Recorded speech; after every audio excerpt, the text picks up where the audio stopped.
There is no city in Virginia with a story like Richmond's. Centrally located and central to what Virginia is today, the former capital of the Confederacy and now the capital of the state, Richmond has evolved into even more central things: food, outdoors, arts, and a determination to make its past a remembered part of its present. All in all, Richmond has become a really cool place to live and visit. Not even the longtime residents, the from-heres, would say that was always the case, especially back in the late 80s to mid-90s. Police department, search warrant! Open the door! As the population declined and the crack cocaine epidemic soared, as it did in many cities across the country, so did murders, earning Richmond the title of murder capital of the U.S., a moniker it has worked hard to drop. But with a rebounding population and a vision to make it a city in which to live, raise a family, and attract tourists, enter a new Richmond, a city where food has become part of that vision to feed the appetite of an older generation and attract that of the next. There's any number of restaurants in Richmond that fit that bill, but we're going to start at ZZQ.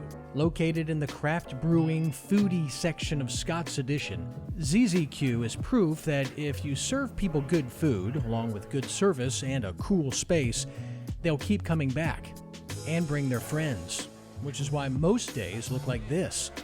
A line of hopeful, hungry customers trying to get in before the food runs out. And once you get inside, you get to celebrate by having a drink in line. ZZQ is a barbecue joint. And by joint, I mean the joint venture of husband and wife team Chris Fulton and Alex Graff. Chris is a native Texan, transplanted to Virginia, which is where he and Alex set out on a mission to perfect the holy profession of smoking meat, something at which they have wildly succeeded. The smell here is just fantastic. Oh, every interview should be conducted with this smell. Thank you. Alex, if barbecue was a religion, what sect would ZZQ be? I would say welcome to Meat Church, and we cover them all. Meat Church. I love that. Meat Church. So I've talked to people in Richmond who love coming here. Yeah. I mean, you'll have a line out front. You have something on the door that says, hey, until we're sold out, Yep. which says a lot right there. Why do people love coming here? We're making this beautiful old school food. Okay. There's so much love made. Yeah? Just injected into that It's always food. the best ingredient. Now, I do some of the show with my wife. You and your husband, Chris, started this. You're around each other every day. What are the challenges in running an already stressful business, which is the restaurant business, with your husband? Oh, so I could go on and on about this sure one. you could. But the hardest part is we have to designate time to not talk about the restaurant. Yeah. Like this is, we're both incredibly passionate about so many different aspects of it. Yeah. But there has to be time for just us. But it has been a part of our relationship from the beginning. I mean, we started catering immediately. However they do it, they make a good team to be able to serve up a platter like this. I don't think I've ever had a tray of barbecue like this. It's the Texas Trinity. You've got the acid with the pickles, these incredible sides, jalapeno, mac and cheese, the Texas caviar, collard green, Texas toast, and of course, you gotta have the Lone Star beer, right? Love sitting at the bar. I mean, where do you even begin with this? The Texas Trinity, by the way, is brisket, pork ribs, and sausage. Throw in some pulled pork and these amazing sides, and you are reaching for the smoked meat heavens. I had asked Alex that if barbecue was a religion, what sect would it be? And she said, the Meat Church. I don't care what it is. I'm getting baptized at ZZQ. This is fantastic. While you can't have good barbecue without good wood, you also can't have good bourbon or whiskey without it. Since we were already in the Scott's Addition section of town, we stopped by locally owned Reservoir Distillery just to, say hi. Filled with a younger crowd on a Saturday afternoon, Reservoir is another example of why Richmond has turned into a great town to eat and drink. Now, creating an exceptional bourbon can be quite complex, but it really boils down to just three things: Reservoir's Michael Hanbury explains. Things that make a great whiskey.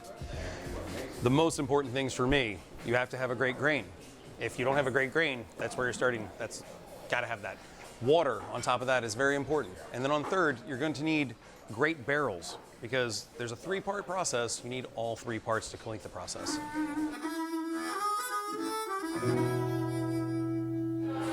Double fisting it, never a good idea.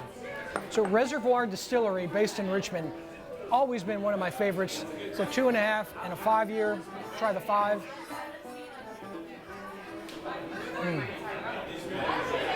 So good. Whether a good bourbon is a form of art is up for debate, but there's no denying the art that is all around Richmond. The center of that is the Virginia Museum of Fine Arts. Located in already artsy Carytown, the VMFA is a first-rate, expansive immersion into art from around the world.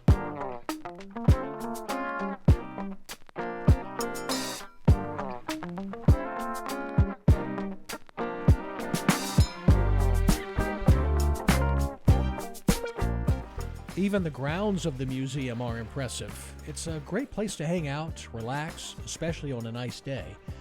All under the watchful eye of her. Standing at 24 feet tall and not more than a foot wide, Chloe dominates the outdoor space and has to be one of the most photographed women in town. I mentioned that the VMFA was in Carytown, or at least right on the edge of it. It is a must visit. Not only is Carytown another one of the pockets in Richmond for shopping, eating, drinking, sightseeing, but there's a real focus here on locally owned businesses, and I really dig the bohemian vibe you'll find here. In the very least, you need to drive up and down Cary Street to see what it's all about. One of our family's favorite breakfast places is Sugar and Twine. It's a walk-up bakery with all kinds of deliciousness just inches away. You can tell by the line on the sidewalk every day how many locals share our enthusiasm for this place. You walk up, order, hang out for a few minutes, and wait for your name to be called, and then go find a place to enjoy. Sometimes that involves standing. Not many benches in Carytown, by the way. One of the things you'll quickly start noticing in Carytown, and especially downtown, are the murals.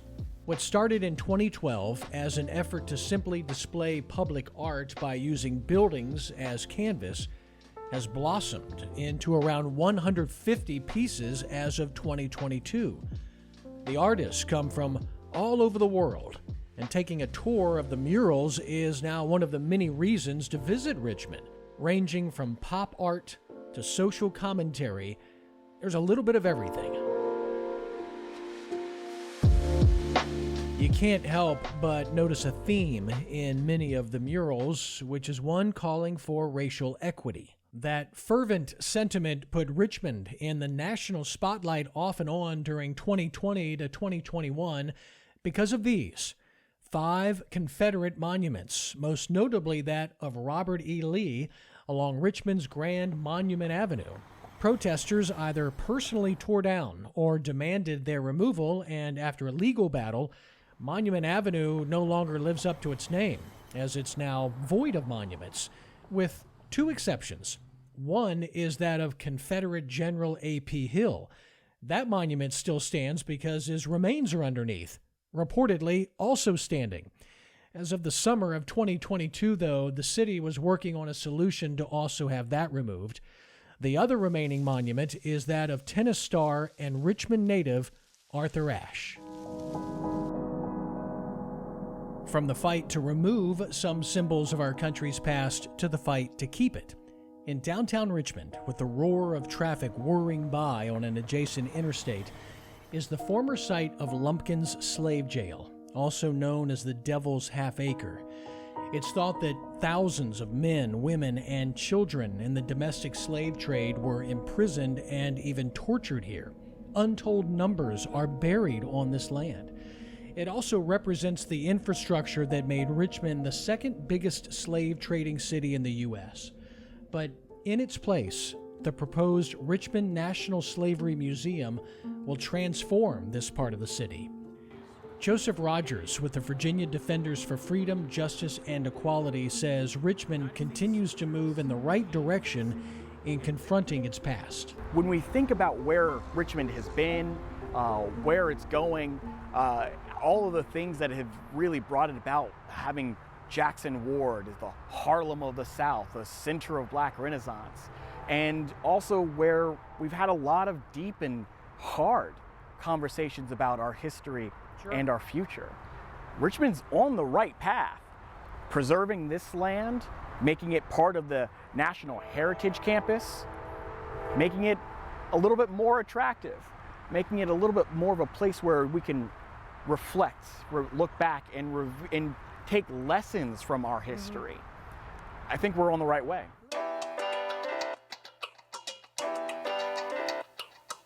Now, maybe it's just a small part of the big picture, but if the minority-owned food scene in Richmond is any indication, things are definitely headed in the right way. Take Brun, for example. Brun is French for brown, by the way. One of the newest Black-owned businesses in Richmond, Brun is a restaurant, cigar and whiskey lounge, all rolled into one. Starting in the kitchen with executive chef David Guyapong, it's a couple of fairly straightforward cooks with a lot of great flavor. Lamb chops, sautéed in oil, butter, and garlic, then finished with fingerling potatoes, as well as cherry tomatoes and a green chimichurri. Also, we're having a seared pork chop with the final cook in the oven, lemon risotto, a mango chutney, and braised Swiss chard. Fun to watch, better to eat. All of this, including the cigar and whiskey lounge, is the brainchild of co-owners Charles Wilson and Adam Evans. They have a vision in how they want customers to be treated, both in the dining area and the cigar and whiskey lounge, and much of that stems from Charles's personal experience. I was in Chicago, where I was born and raised there, and moved here in March 2020 with my wife, Lamisha. And a few years prior to us moving, I was at a cigar lounge. And I was unaware. I'm still relatively new to the world of cigars. And my wife had brought me a cigar, a Cuban cigar, very expensive, like $100 stick. And I was unaware of how do you maintain the quality of the cigar, keep it in humid conditions, certain sort of percentage. And so I'd had that cigar for about 4 or 5 months, sitting in a plastic bag. So finally, I go to a cigar lounge, and I'm going to take my cigar out. I'm excited. I'm around all these other people, and I pull it out, and this guy is like, "Oh my God, where'd you get that dry?" I'm like, "What do you mean? This is a Cuban." He grabbed it and crumbled it up. It literally was like dust, and everybody around him was laughing at me. I'm a grown man feeling embarrassed and shamed because of my lack of education in the world of cigars. And I said to myself then that it's very important for me in any endeavor I go with that no one feels as though they have to be embarrassed because of their lack of knowledge of something. Henry David Thoreau once said, "A name pronounced is the recognition of the person to whom it belongs." So when there's a restaurant with the very literal name of Jufro, you can probably figure out to whom it belongs. In the Shockoe Bottom area of downtown, Jufro is the unusual culinary chemistry of Jewish and African cuisine, representing the heritage of 2 of the 3 owners. You'll also taste Armenian flavors as a nod to the 3rd owner. Jufro is where you can find what looks like a traditional Reuben sandwich, except this one has what they call Zulu kraut, a kraut that is flavored with caraway from Western Asia, plus an awaze Russian dressing. Also on the menu is a heaping peri-peri chicken sandwich, with the peri-peri representing Southern Africa, flavored with Ras el Hanout from Northern Africa, sandwiched between traditional Jewish challah bread. It's like something they'd be serving at the United Nations or Epcot Center.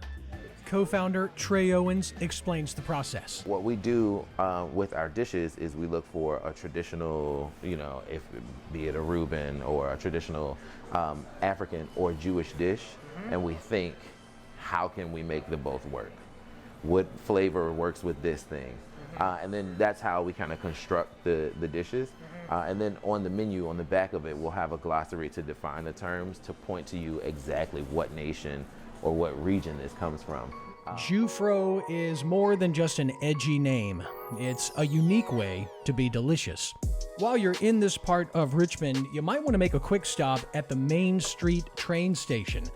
Its 1901 architecture outside, coupled with a complete revitalization inside, makes for an interesting stop in Shockoe Bottom. Keeping with that vintage feel, we had the chance to spend an evening at the Linden Row Inn, located downtown. The Linden Row Inn is one of the most unique inns I have ever visited in Virginia. This used to be 10 separate residences. In fact, you can still see the individual entrances out here.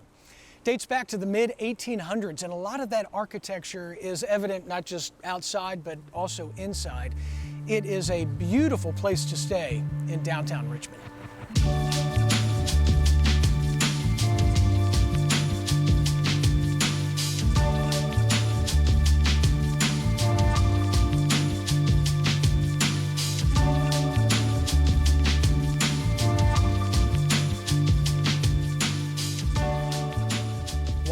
The Linden, maybe you'll have a chance to stay in the Edgar Allan Poe parlor. He's kind of a big deal in Richmond. Our welcome bag at the inn even had his face on it. The prolific short story writer and poet, who is most famous for mysteries and the macabre, spent much of his youth in Richmond, some of it right across from where the Linden Row Inn now stands. Since Poe referred to Richmond as home, this is where you'll find the Poe Museum. Unless you've spent quite a bit of time studying his writings and life, there's a lot to learn and see here. From many of his personal effects to highlights of his career, even his boyhood bed. There's also a beautiful courtyard with black cats right on cue.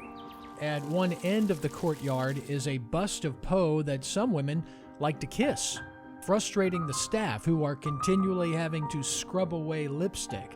Curator Chris Sempner explains the enduring interest in the man and the love for his works. There's a little bit of an irony in where we are. It is this beautiful area, but he is associated with kind of this bleakness, whether it's about him personally or in his literature.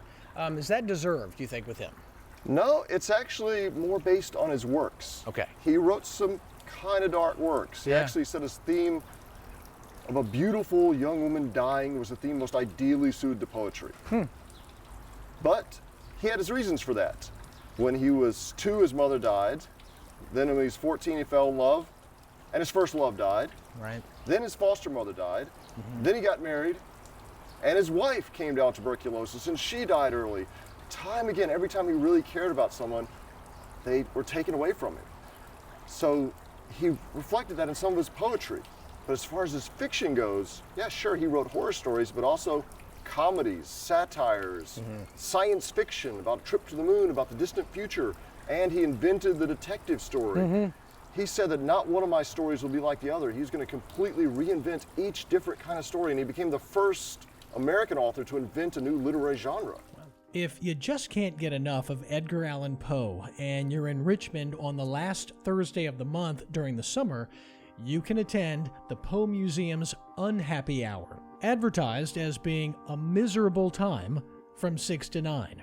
Also, if you'd like something to eat or drink at any other time during the year, just down the street from the museum is the unaffiliated Poe's Pub, with items, among others, like raven fries and a fried oyster po' boy. While we're on the topic of food and libations, I have something a little different for you. This is Penny Lane, a traditional British pub in downtown. Now, just to be clear, this is not a British pub that was started by a couple of enterprising posers from Virginia. No, this was started by Liverpool native Terry O'Neill. Terry, why did you start a British pub in Richmond, Virginia? Well, there was nothing here. When we first come, it was a dry state, and there was like 2 clubs. So I thought, make a pub and educate them on a British pub.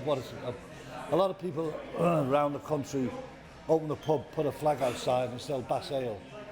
You know, and they call it a pub. Yeah, right. You know, you've got to have an atmosphere. Sure. And suits and T-shirts mix. Yeah. You know, there's in a pub, you don't get that class distinction as you do in a lot of other The places. suits and the T-shirts, I like that. Yeah. Everybody's talking about your fish and chips here. What makes a good fish and chips? Can't tell you. I'd have to kill you. Okay. I'd rather live and drink here at Penny Lane instead of that. Before we get to those famous fish and chips, today is football day, or soccer, as we say on this side of the pond. It's a big crosstown rivalry between Liverpool and Everton. And if you're in the pub today, you are strongly encouraged to cheer for Liverpool. But the real attraction is the pub itself. The amount of themed memorabilia here is, well, it's just impressive. And you can spend quite a bit of time just looking at the scenery. But in the end, it comes down to being a fun, unique, family-run place to belly up to the bar, enjoy a few fine English beers, and hang out with friends. And of course, try the fish and chips.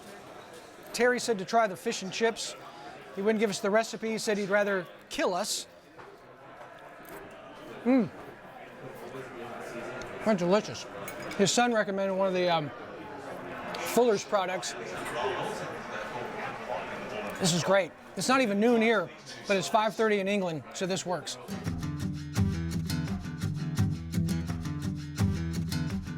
There's a lot of appeal to city life in Richmond, all the different things to which you can walk or bike, but you need a break from the pavement from time to time, right?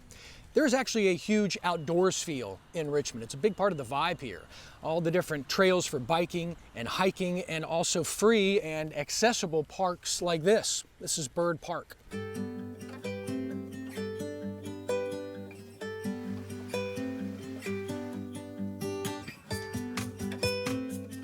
The real showstopper in town and a must-see when outdoors in Richmond is Maymont Park. This place is 100 acres of sprawling beauty in the middle of town.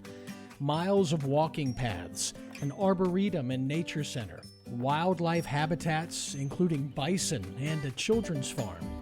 There's the estate's mansion from the late 1800s. But the features that will likely keep drawing you back here are the formal Italian and Japanese gardens.